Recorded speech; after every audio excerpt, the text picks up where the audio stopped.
Welcome, ladies and gents. Chris Andre here. You can find me at BetBoxing on Twitter this weekend. There's only one place to be, and that's Guadalajara, Mexico, as Saul Canelo Alvarez returns against the gorilla, JOHN RYDER. It's a fight that I'm actually intrigued by. I know it's gotten a lot of stick.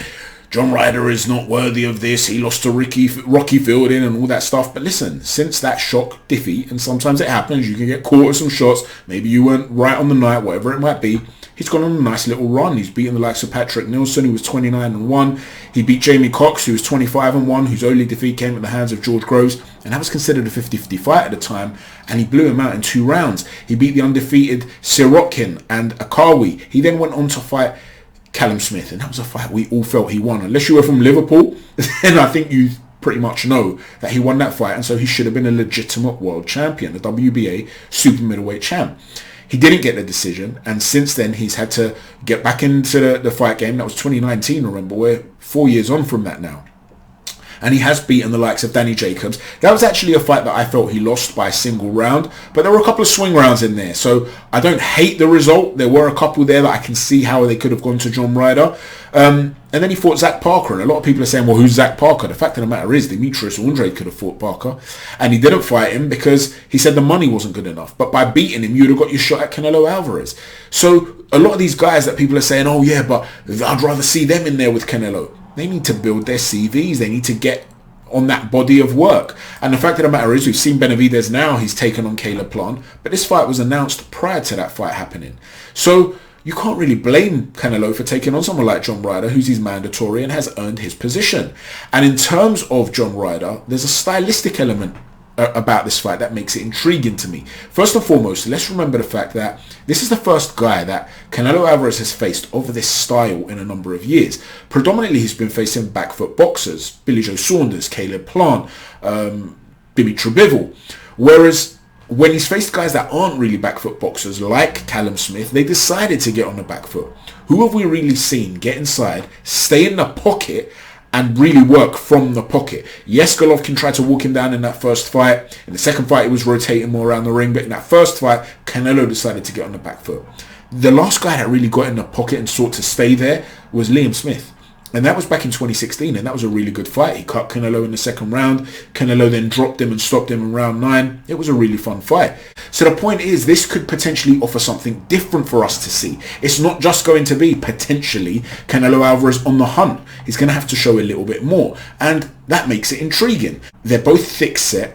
There's this running joke that they look like brothers and stuff like that, and they're both very comfortable with their physicality, and they're both rugged. And JOHN RYDER is the sort of guy whereby, because he's often shorter than most opponents, he needs to find a way to close the range. And he's a southpaw, and he works in quite an unorthodox manner in order to try and close that range. He'll be on the outside, and he's actually quite low volume. And what he'll seek to do quite often is break the rules of the southpaw and bring his foot on the inside of the opponent's lead foot. That's something you're always told not to do, because as you step on the outside, you line up your backhand with the center line of the opponent, and it enables you to throw a punch from A to B for it to get there faster. When you move inside, you're lining up with the opponent's power shot, the backhand, so you're putting yourself in potential danger. So what he tends to do is step in and either throw a wide hook to the body as he's stepping in, so he closes the range, because he tucks his chin behind his shoulder, and as he'll step inside, he'll throw that right hook to the body, sometimes to the head, but often to the body to close range, and then he'll hook your body. He'll grab up your body essentially and pull himself in, and from there he'll try to wrestle you by closing the range on you. The other thing he can do from that position as he leans off to the side is throw these quite solid, short, powered uppercuts. And that makes him a very physical guy. And because he leans all the way to the outside, what he's aiming to do is get on the outside of the line of your backhand.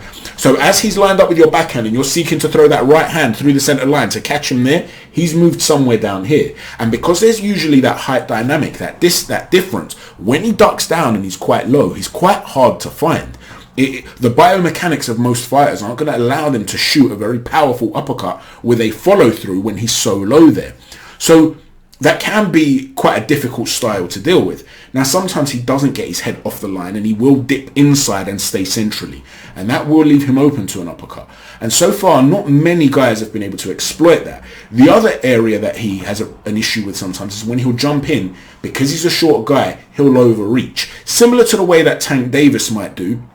And we explained that in the preview of the Tank Ryan Garcia fight, whereby as he's lunging in, his face can sort of be in the center line, and he'll throw wide hooks as he's doing it, which leaves a lot of sort of open space through the center line, and it's quite visible. So he can walk onto something, and the way he tries to overcome that is to blind you in order to disguise the entry point. And he'll often throw a jab just as he's about to enter, and that jab sometimes might not have anything on it. It's a throwaway jab, but he'll just put it in your eyesight. So he'll put it in your line of sight, and as he's throwing the jab, he's then stepped in and he's closer without you sort of registered that he's going to do that. And because he doesn't do it every time, it's not always easy to read the throwaway jab as a tell. So he's quite astute at doing things like that and coming inside and making it a rugged fight. The problem that he has, however, against a guy like Canelo Alvarez is that because that height dynamic isn't there, he's going to struggle, in my opinion, to hide his head as he steps on the inside. One fight you guys can go and watch is his fight against Mike Guy. And Mike Guy is another guy who's quite thick-set, and he decided that he was going to be moving around the ring quite a lot. And he wasn't engaging that much, but when he did let go of his hands, he was having a little bit of success. And one of the reasons he was having success is because although Ryder wasn't needing to overreach as much, because this wasn't a taller fighter, when he was launching in, sometimes old habits die hard, when he was launching in that way, and Mike Guy would try and throw with him, he would often land a shot as Ryder stepping in. Now, Ryder being very durable, like I said, he was able to take those shots and then start exchanging with Guy, and more often than not, Guy would be coming off the worst. And Ryder won the fight quite comfortably on points because Guy was looking to get on the back foot and not really engage that much. He was almost content to survive, in my opinion. The problem is with Canelo Alvarez, he does have the biomechanics to be able to counter those errors. So as John Ryder seeks to step in to close that range and his head's coming through that center line, you know that Canelo Alvarez is the sort of guy that can drop a shoulder, a little step back and just drop this uppercut through the pipe. And so as you duck your head forward, where against a taller fighter like a Callum Smith, for instance, against a Danny Jacobs, because you're quite low, with the uppercut to land, he's not really followed through with it. Whereas because there's a different height dynamic here, he's going to be able to really rotate through the uppercut. I've got a desk in front of me here, so I can't really show you, but you understand what I'm saying. And so as a result of that, he will potentially be feeling the full absorption of power from Canelo Alvarez. And Canelo throws his uppercut in a trajectory whereby he's not just aiming for the chin to sort of catch you on the bottom of the chin and come out the top of your head. He almost throws it with a little bit of an angle so that if he misses the chin, let's say you've bent forward, he can still catch you on the solar plexus and it's moving forward rather than up. So even if you're pulling back, it can still clip you somewhere. So Canelo plays the probability game with his individual pot shot in power shots, whether they counter shots or lead shots. He plays that probability game in terms of it landing very, very well indeed. So you're going to be seeing areas here where maybe John Ryder would be looking safe in against certain taller opponents where he won't be safe against Canelo Alvarez. But by the same token, as a trade-off to that, perhaps he won't need to reach in as much as he does and you know, take big risks to enter the pocket, so to speak, that he would against a taller fighter. Now, in terms of when he gets on the inside, this will be interesting because Canelo is usually quite hard to tie up. A very fluid, lucid, agile guy from the hips, and he's physically strong, and we know that he can throw a real hard up jab and power punch from a squatted position. So if he's squatted and you're seeking to wrap your arms around him, he can catch you with an uppercut, he can explode with a hook to the body, he can catch you with an up jab as you're trying to step in. There are a lot of punches there that he could hurt you with. But if Ryder can come in low, even to chest high, it will be interesting to see if he is able to land those lead hooks as he closes the range to tie Canelo up. And if it does, and he becomes more of a wrestling match, how does Canelo's stamina hold up? We know that Canelo is very good at conserving energy because he has had some stamina issues in the past. This is a guy that fights in bursts. But he's able to do that really by putting the spooks on the opponent, landing those big individual power shots, getting them to run around the ring, and he dictates the tempo. And that's a different type of stamina though, that's a lung capacity, than muscular stamina. If you're being forced to wrestle and carry weight, it's a different sort of stress that's placed on the body. It's more muscular than lung capacity. What would Canelo Alvarez's stamina be like in that regard? If Ryder's able to be closing the range consistently, wrestling him, leaning on him, turning it into a fight in that way, something he's used to, that's his type of game, how's Canelo going to look down the stretch?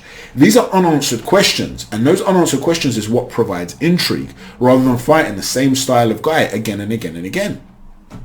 So I like this. There are some question marks there. Don't get me wrong. This is not a guy that I expect to beat Canelo Alvarez. I expect Canelo to be able to time Ryder's entries, and I think eventually he's going to be able to read those patterns and be able to land something big.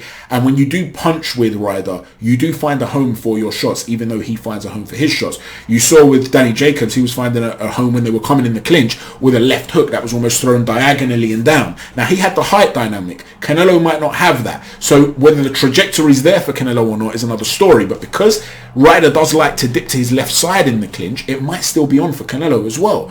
So if these shots are landing, or he's coming in and he's getting caught with pull counters, he's getting caught with uppercuts as he's running those red lights, so to speak, and he's taking those risks, I think eventually he's going to walk onto one too many. I think Canelo's too big of a puncher, too astute, too accurate to make these errors with. But while it lasts, I've got a feeling this could really be a fun fight. Now, if he does go and make a stupid error early on, and he gets cleaned out early, I wouldn't be stunned, but he's a durable guy. I don't think that's going to happen. And they're both quite low volume in some ways. They can be anyway. They both sort of fight in sporadic periods, bursts. And so, listen, I expect Canelo to be winning the jabbing contest. He's got a better jab.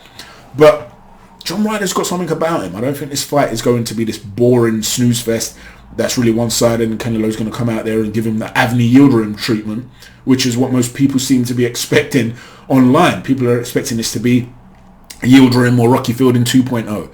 I actually think this is a much better fight than that.